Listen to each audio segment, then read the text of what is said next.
Doreen Valiente is a witch, and she believes that witchcraft should never be approached lightly. The amount of silly dabbling in the occult that goes on today scares me. These people think that they're doing something terribly clever and terribly with it, and it's all great fun. And what they don't understand is that they're invoking forces which they can't fathom, and they're making themselves a channel by which those forces can come through into the world.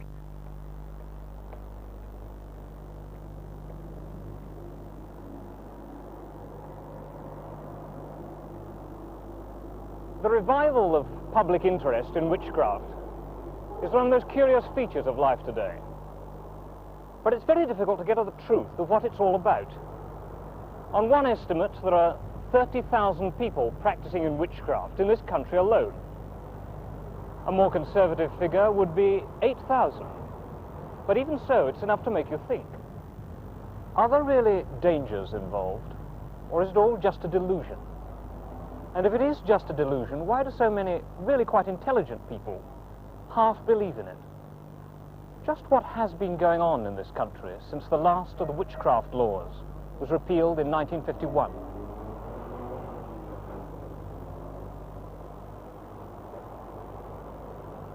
Witches certainly hit the headlines, often in conflict with the church. Our investigation in the end has led us to some pretty nasty evidence of blackmail, if not of black magic. But not all witches are ill-intentioned. One may pass them in the street without knowing it. They don't wear pointed hats and ride broomsticks. They look very like the rest of us and do the sort of jobs that we do. I'm a secretary. Well, I'm a restorer. I work in antiques in Portobello. Oh, I've just left school. I haven't started yet. Well, I do spray painting most of the time. Well, at the moment I work in a boutique, but I've been trained in the arts. I'm a tower crane driver.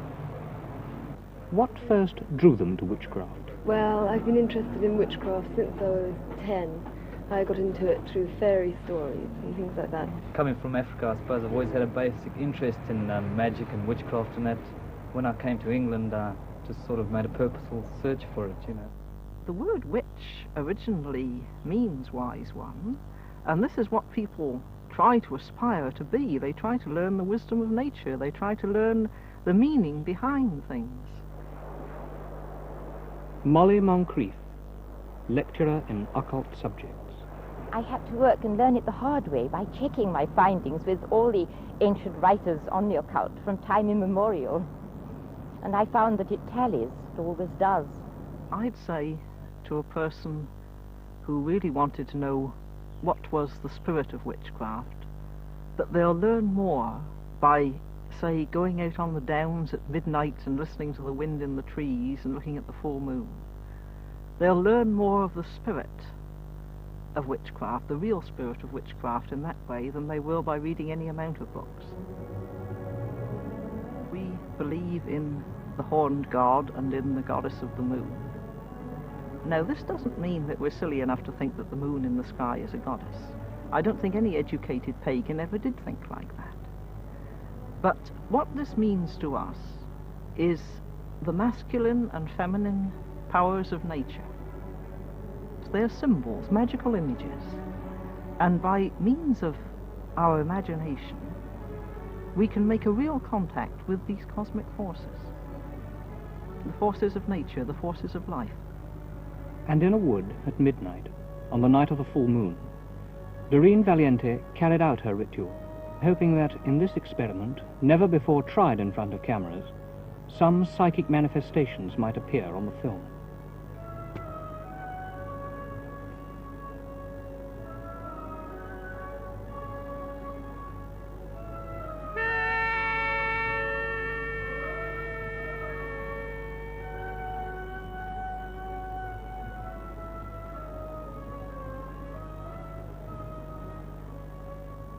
Diana of the rounded moon, the queen of all enchantments here, the wind is crying through the trees, and we invoke thee to appear.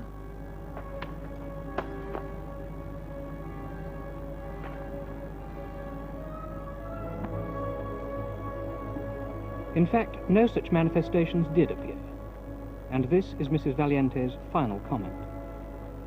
Well, it was very difficult to get the spirit of the old ritual, knowing that you were surrounded by cameras and technicians and things like that.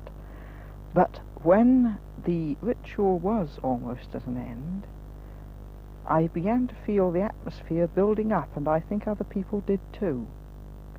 This is what the ritual really means. It isn't conjuring up a sort of pantomime demon or anything like that. It is something which affects your inner mind and works itself out in your life and in your feeling and thought.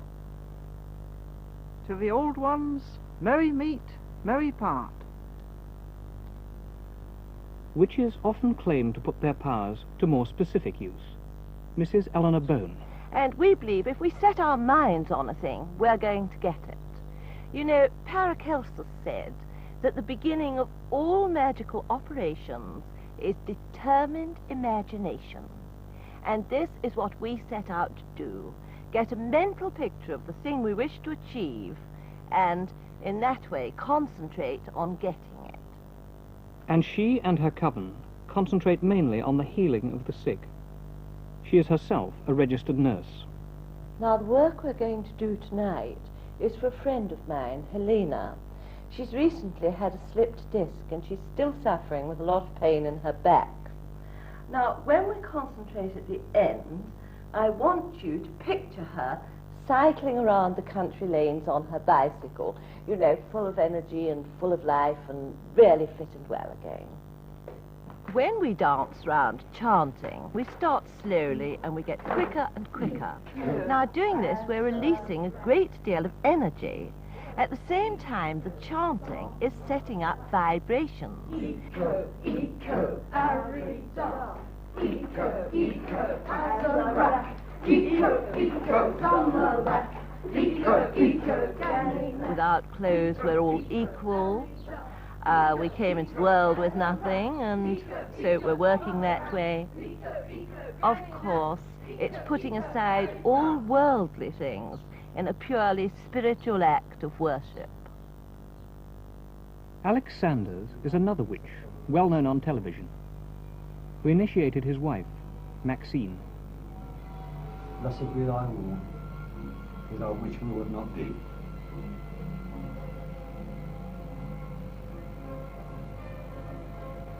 Blessed be thy breast formed in beauty. Blessed be thy lips that shall not forsake. They also claim to use their power these days exclusively for good, or it may rebound upon them adversely. At the moment I'm connected with research for a cancer cure with a very famous professor from Munich.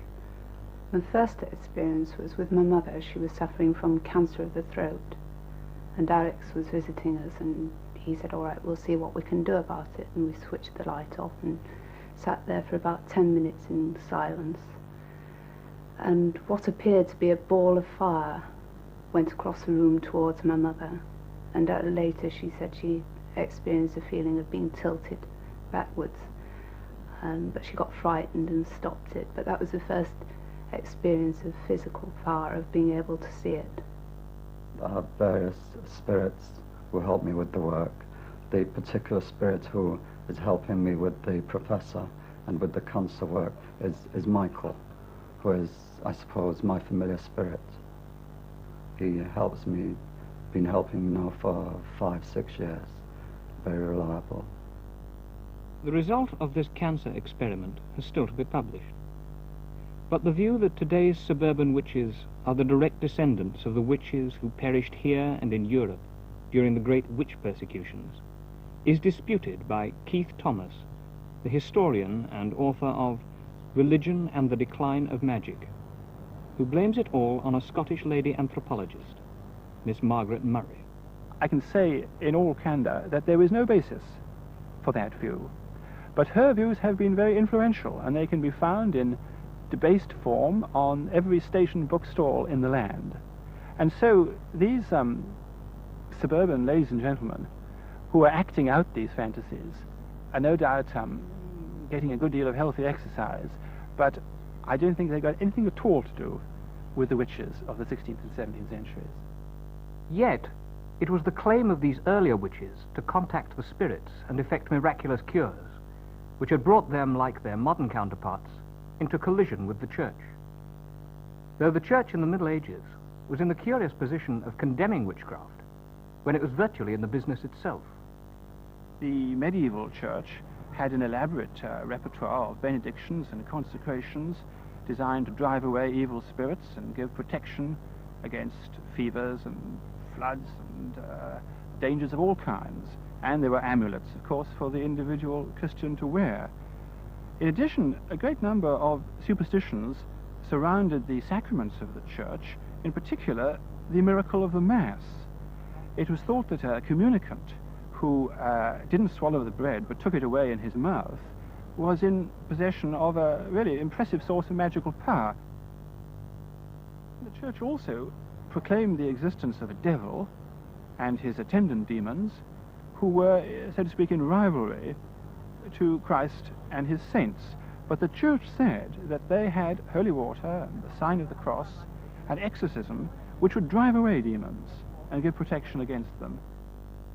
Any miraculous effect achieved without the Church's sanction was witchcraft, because it must somehow or other have involved the aid of the devil. The effect of the Reformation was to reaffirm the reality of the devil and evil spirits and witchcraft, but to say that the Church's repertoire of protection was useless, that the sign of the cross and exorcism were powerless and indeed superstitious. In other words, the Protestants disarmed themselves in face of the old enemy. They also forbade counter-magic, popular charms against witches, and so they left the imaginary victim of witchcraft with no alternative but to prosecute the witch in the law courts.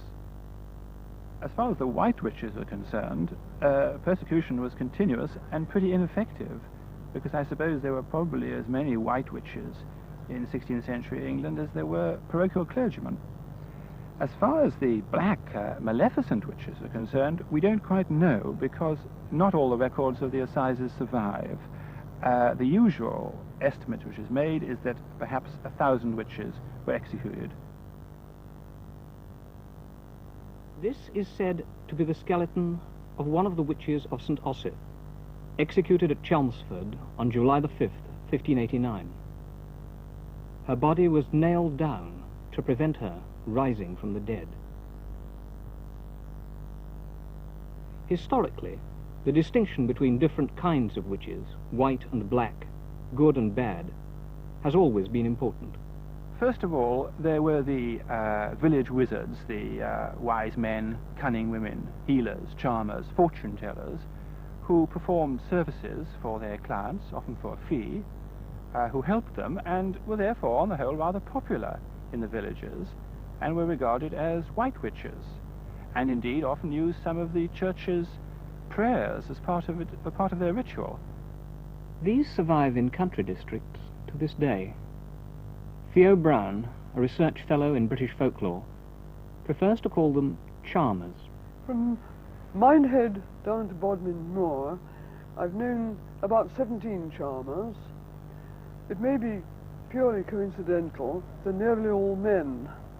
They don't like reporters or anything like that. They usually talk very freely to me, surprisingly so. In fact, on one occasion, I went to see a charmer. I was a complete stranger to him.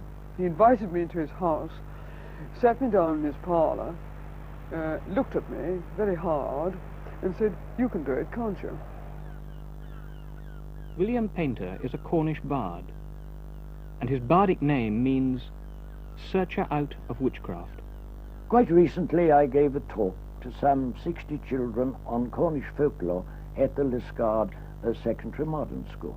And at the end of my talk, during the discussion and questions, I was amazed when 4 children, each in turn, one said, "My grandfather can charm warts. My grandfather can charm ringworms in cattle. My grandfather can stop the flow of blood when anyone's badly cut." And the 4th, "My grandfather can charm snakes." I don't know exactly the procedure, except that they make a circle round the snake with an ash stick, and because of the formula of words they use, apparently, the snake cannot leave the circle. In fact, a man I met who has seen this done said the snake lashes round and round inside this invisible circle, is quite unable to break out of it. Again, at one period, there was a great demand for charms in bags. And here is a charm I discovered in Cornwall, hanging over a mantelpiece. It is a charm against all terrors by night. It contains the wings of a bat. The second category is black witchcraft. The type, I suppose, we think of when a witch is mentioned, was the person who was suspected of having done harm to her neighbors by some supernatural means. The witch usually lived in the same village, and the most usual situation, I suppose, was that she'd come to the door to borrow some food or drink, or even to beg some money for some neighbor, to ask for some neighborly help, and the neighbor had simply slammed the door in her face. A few days later, something goes wrong in the household, a child is taken ill, somebody dies, the pigs are sick, and they turn around and blame the witch. I think in the old days, people very often did put a curse on someone that worked, because you see, people were very much wronged, perhaps by, say, the local squire turned them out of their home and they had no redress at law or something like that. No human law could do anything for them. And when a person was really wronged and cursed someone from the marrow of their bones, believing in every word of it, then that sort of curse with justice behind it did work.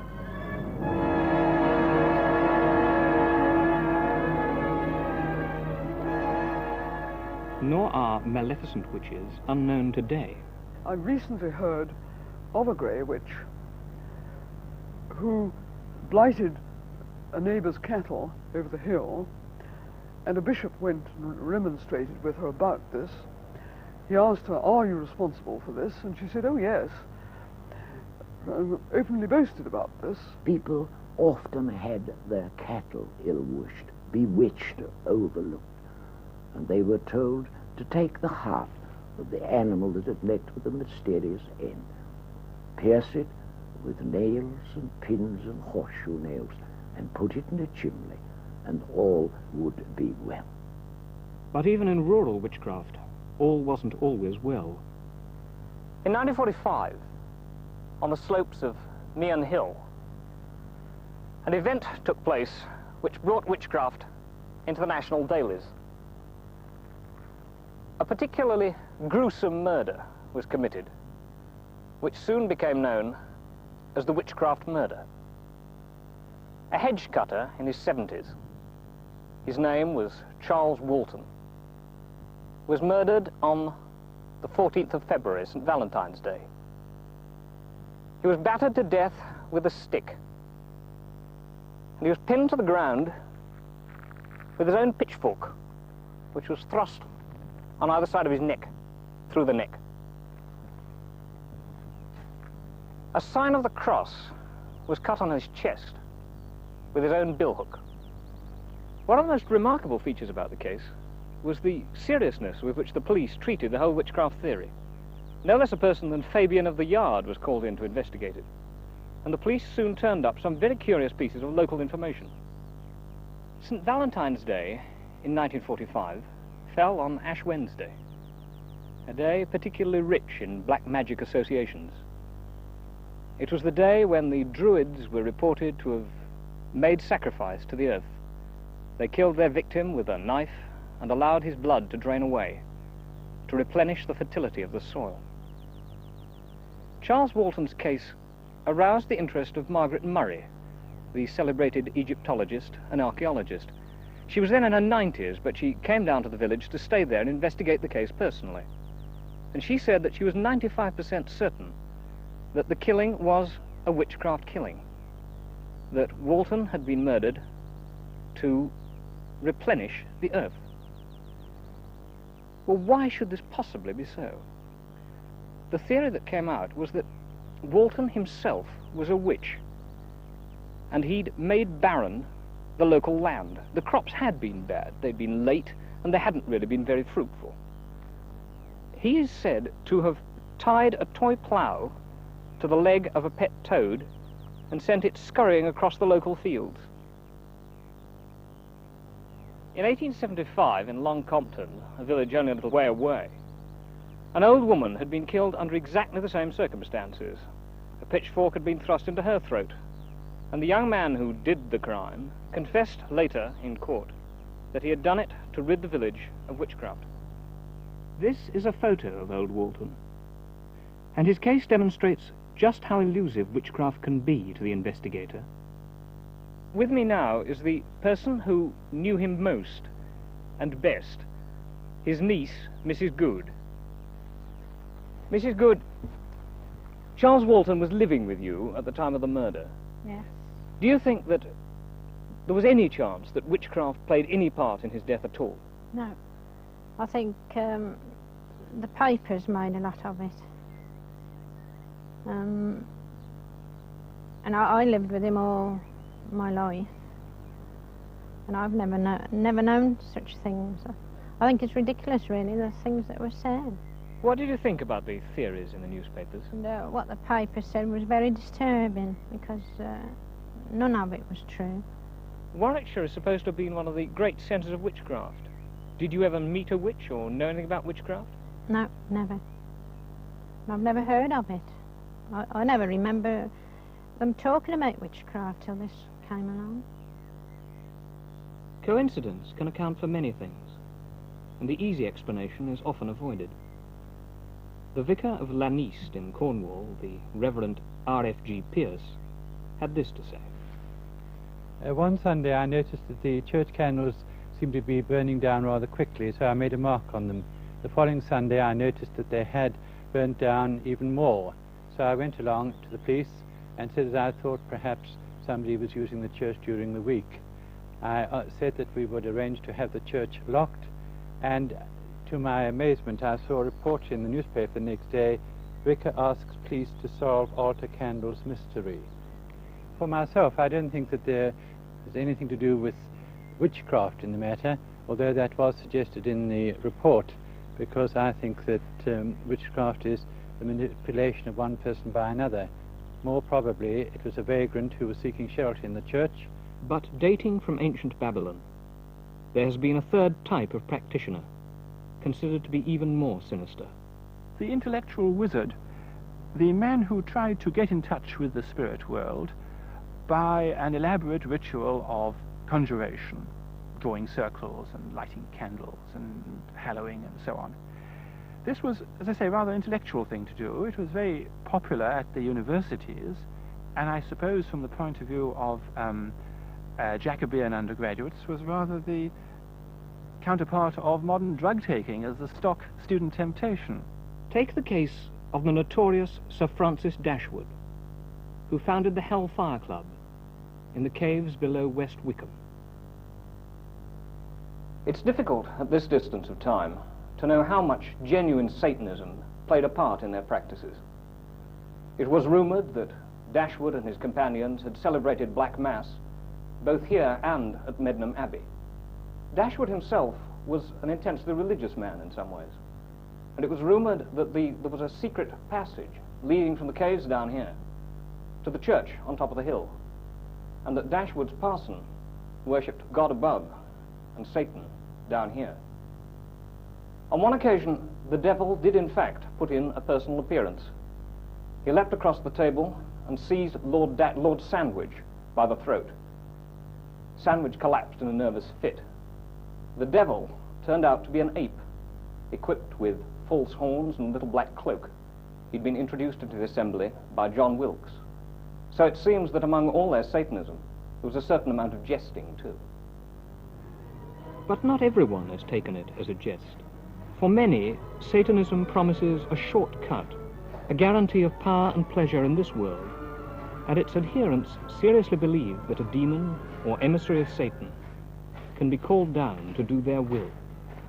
the myth of Satan and his human servants continues to the present day. This is the Church of Satan at San Francisco, where Anton LaVey, the high priest, says, "Live is evil spelt backwards." He therefore reverses everything in the Gospels. Hate your enemies, he says, and if someone smites you, smash him. Hail Satan! Hail Satan!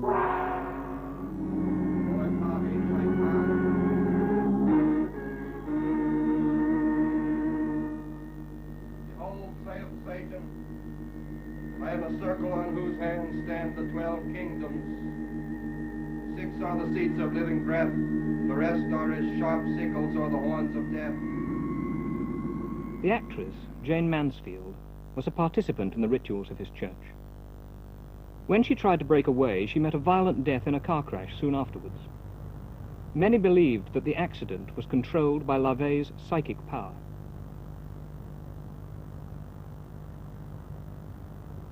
And when Charles Manson and his satanic family were found guilty of horrible ritual murders, the public realized that the gap between fantasy and practice had narrowed alarmingly.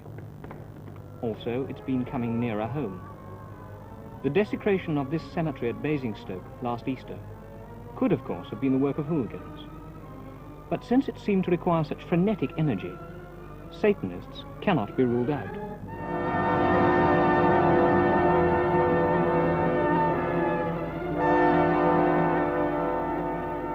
Captain Barry Irons, Church Army Youth Counsellor in Birmingham, could scarcely believe in this day and age what he found to be happening. I'm told by a large number, and I do mean a large number of young people who've come to see me, that very often the first time they have been taken to a party where witchcraft has been involved, they have been initiated, which largely means, of course, that they're laid on the altar and the sacred signs are made on their body with animals' blood. They do, of course, drink animals' blood too as part of the ceremony. Daphne Reeves, a nurse, was once a member of a black magic group. Well, I was working in London at the time, and I was sharing a flat with 3 other people, and 2 of them one night said, would you like to come to a meeting with us? I'm sure you'll find it interesting. And I did so. And it turned out to be a meeting of people who were practicing black magic. At first I was just an observer. It was very interesting, and I felt that I could perhaps learn something. I gradually became more and more involved. The thing that I find the most horrifying, of course, are the vows which they're expected to take. And these are the things which hold people, of course, to the group long afterwards. One of the vows is, of course, first of all, that you promise to forward the work of our Lord Satan, Lord of Earth. The second thing is, of course, you vow to be loyal to the Abuddon, who is the leader of the coven. Another thing is that you must break the faith of a Christian. And this is interesting because a large number of the young people have been once members of the Christian church. And you do take a vow, which is a trophy, in fact, to break the faith of a Christian. And the last one, which is even more frightening and horrifying, that you will get a man of influence or responsibility into a compromising situation. And this largely means sexual activity, where through the photography and the taping of what goes on in a prearranged room, there is a hold on that person for blackmail, and in some sinister way, it is possible for certain people to have a hold on some of the decision-making of this country through such things as blackmail and witchcraft. There are many other practices, but I think these are the most horrifying. Now, this sounds a little bit unusual. It could be taken by many people as just not being on, but I'm afraid it is on. And once you start taking part in this as a young person, all this can be very mentally upsetting. I became aware of the intensity of my thought, which could be very evil and very effective. If you read old books and you imitate occult practices and you seek after the devil, there is a way in which you begin to think evil and be evil.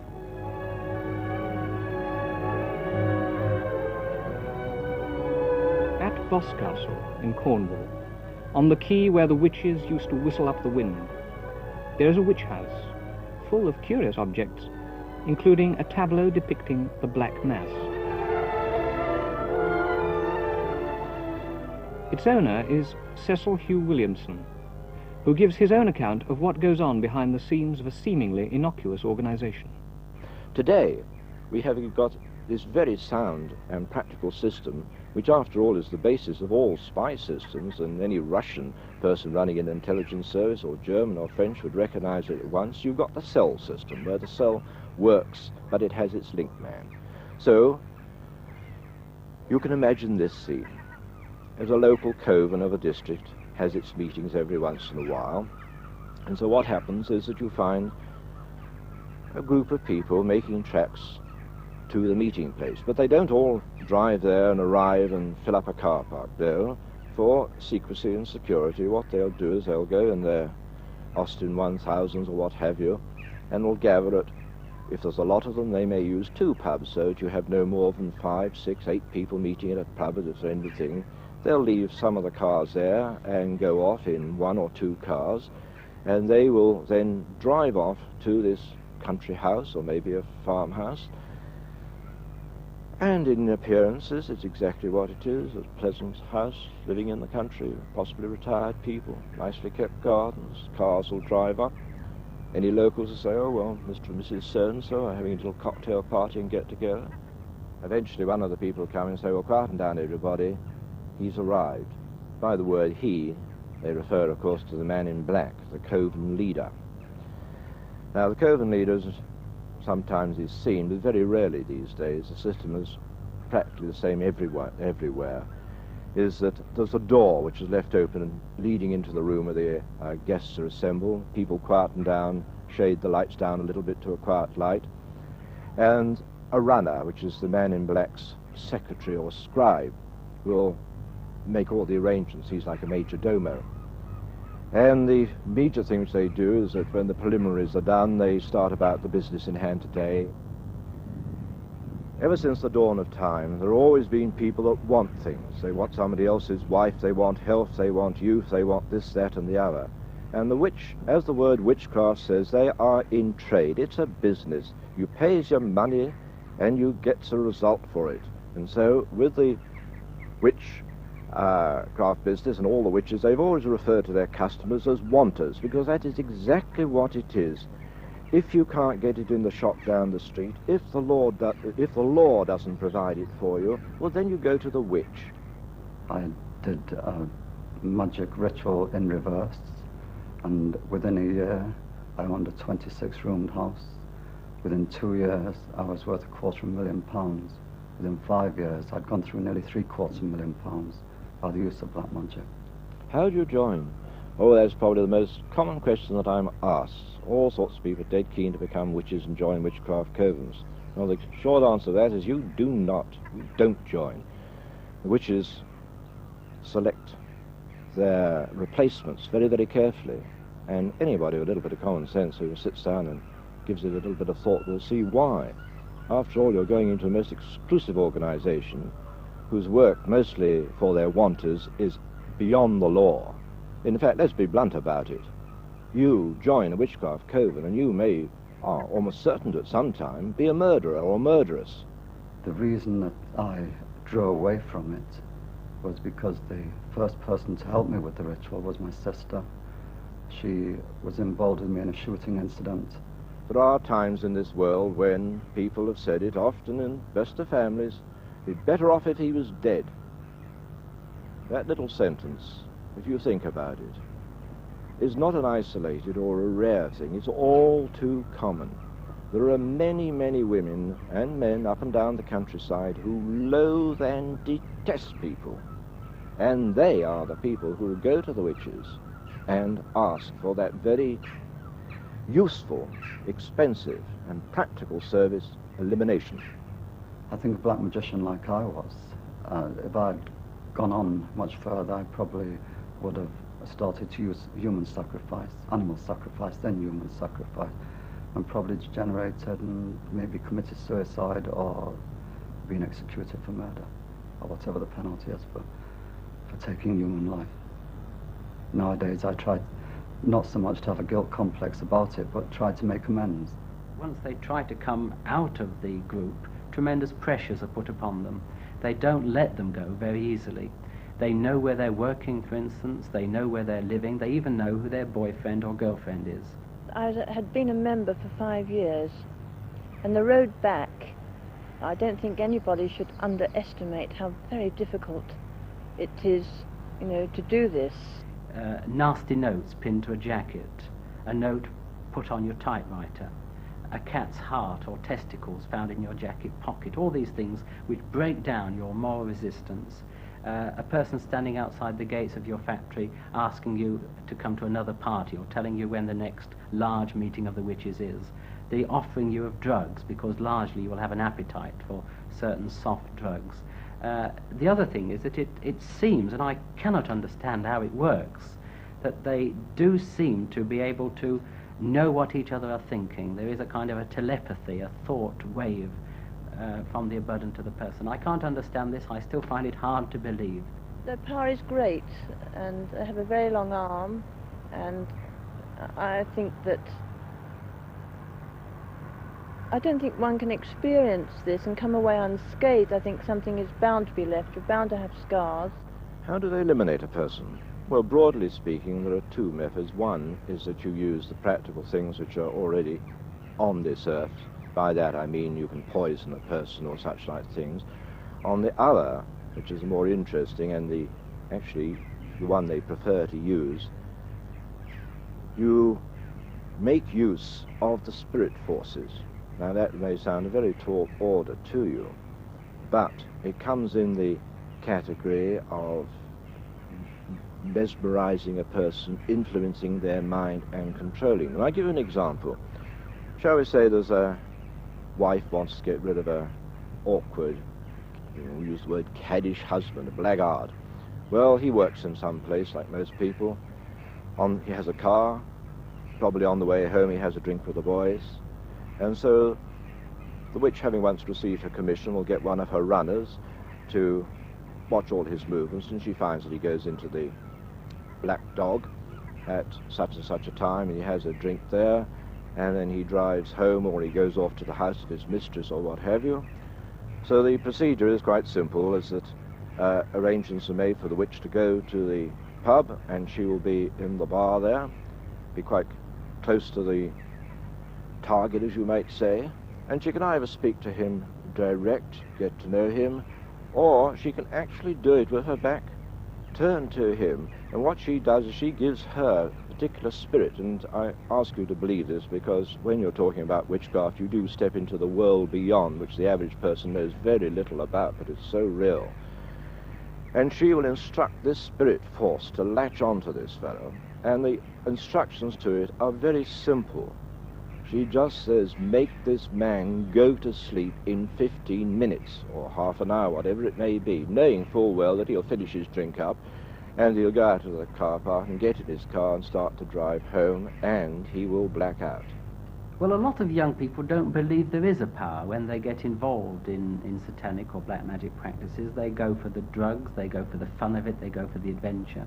But many young people, although they don't believe it at first, by involving themselves in occult practices and satanic worship, they open themselves to spirit possession. Well, really, it's the power of the church in reverse. Very powerful, very frightening. And since the Reformation, the Church's use of exorcism has been creeping back. The Bishop of Exeter set up a study group to look into it. John Richards was the secretary. Our study group and its findings have made quite clear that there is a great difference between the mentally sick and those whose illness is primarily spiritual. We have on our study group doctors and psychiatrists. The New Testament view of demonic possession, in my experience in recent years, I've had to now come to accept this. The manner of Christian exorcism is very varied. It could be done quite informally and extemporally. The first one took place on a Sunday afternoon at 3 o'clock after I'd invited a young girl who had been a witch for about 4 years to come and see me. The day before, I had found out a lot about her. I found that she had rejected the Christian faith. She had now a satanic name. She was an Ephonite, which is a kind of a second-order witch, and she had taken the vows and was very guilt-ridden about all that she had done, and she wanted help. I found also she had taken drugs. I found a lot about her family, and I was pretty convinced that she was possessed of something which was evil, and I felt compelled to do something for the girl. And what I did for her, I've done for many others since, in fact over 142. And she begins to say, "What are you doing to me?" And I say, "I don't know what I'm doing to you, but I think I'm blocking the Abaddon insofar as I'm picking up something of what he's trying to say to you." And while the girl is in this almost state of transit, it is very important then to make contact with her. And I always kneel down by the person and put my hands on her hands, which of course she pulls away, but I hold them. I think the best and the only real antidote is prayer. It is a very powerful weapon, as these people themselves realize, of course, and are frightened of. And as I say the Lord's Prayer, nothing seems to happen until I come to, "And lead us not into temptation, but deliver us from evil." And when that happens, I'm frightened to death in many cases, because by this time the girl is pulling away and saying, "No, no, no." And at the same time, I'm very, very hot or cold, and my heart is really bumping very fast, and the whole room seems to be alive. And as soon as I said the Lord's Prayer, I then say, by the authority given to me in the Lord Jesus Christ, I command the powers of evil within you to cease, and I give you back your Christian name. And then I give the girl her Christian names as they used to be, and I sign you with the sign of the cross in the name of the Father and of the Son and of the Holy Spirit. And it's a great act of triumph, you know. But the other thing is, it's never over there, because the person always leaps up into the air and has a kind of an epileptic fit, or runs down the stairs and collapses. And the horrifying thing is that they're very often unconscious for nearly half an hour. But the beautiful thing is, when they awake, it's over. It is really over. I bind all evil forces and all evil influences, so that they never more disturb, distort the soul of thy servant Frank. But that he may Here is another exorcist, the Reverend Christopher Neil Smith, at work on the case of an American who felt that he had been bewitched. And of the Son and of the Holy Ghost.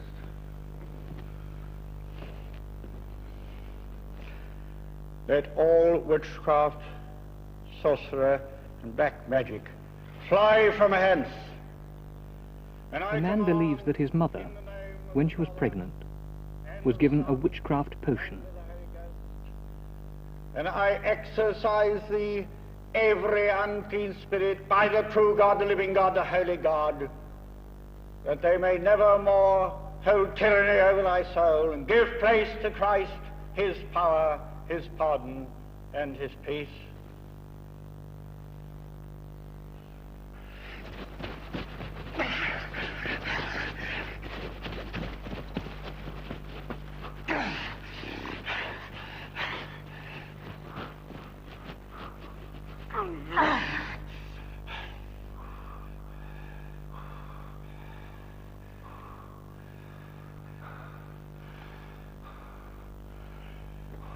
The blessing of God Almighty, the Father, the Son, and the Holy Ghost be upon you and remain with you this day and always.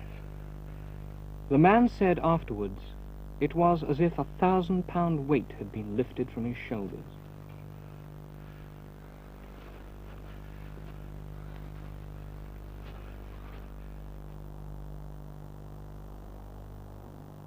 What then are we to conclude?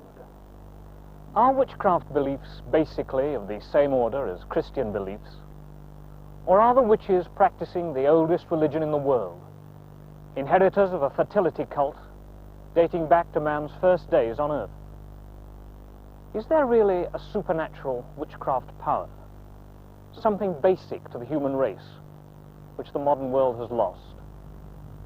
Or is it all self-delusion, hysteria, a kind of madness stemming from man's confused understanding of himself? Freud said of demons, "We speak as if they invade us from the outside, but demons are our bad desires which have been repressed. Here is Irene Champagnat, a Jungian psychotherapist. Well, I'm very dubious about the word witch. Could mean anything. I mean, sometimes people call me a witch if I have a hunch about something that's going to happen or something that they didn't think I knew, which is just purely an intuitive woman. Everybody's born with power. I think it's if they have the awareness. I think everybody can use this power, but they have to be aware of it or want to use it. I think there's really a feeling that there's a mysterious, spiritual side to life that can't be explained in scientific terms, and that they really are on the search for God, really. And I have a great respect for them, but in the search for God, they've tumbled on the devil quite often. And he gets in through the collective, just in the same way as God can get through the collective. Well, when I was a child, I always felt much closer to a great life force when I was out of doors, far closer than when I was in the four walls of any church. Well, the thing that makes people turn to witchcraft is primarily they're dissatisfied with their religions. They're looking for something. I suppose they're looking for evidence more than anything else, spiritual evidence, psychic forces. The point about witchcraft is that it's a self-confirming system. If you believe in it, nothing can happen to weaken that belief. If I believe that magical healers can cure me and go to a magical healer, well, if I recover, then I've been cured. If I don't recover, then I go to another healer. And if he can't cure me either, then it must mean that I'm bewitched, and so on it goes. Much depends on what the healing process is, and nobody seems to know very much about that. What I'm quite certain is it's nothing whatever to do with magic. I have had some experience in another country where witchcraft was supposed to be rampant, but it did seem to me that it was a psychological thing, and that if the people had not been told that they had been bewitched, nothing would have happened. Well, I should say avoid certain kinds of groups. Certain kinds of groups. Of course, I know people are lonely, and they want to get together, and they want to share radically at a deep level. And this is what starts it. And they want to be real, these encounter groups. But I would say to them, still stick to your very simple practicalities. Just the ordinary human life and human personal relationships. Anyone who sets out to play God with other people's lives, I think, is doing something very wrong and very foolish. When I look back on those 5 years and realise just how very evil they were, I hope I never go back. I would never go back on the black path again. I've still got money in the bank from those days, over £137,000. I will never touch it. The danger at the moment is that many young people have rejected the Christian God and are seeking out old gods which are false, which are dangerous, and really will resort to their own ruination. Once you're in, you've sold your soul.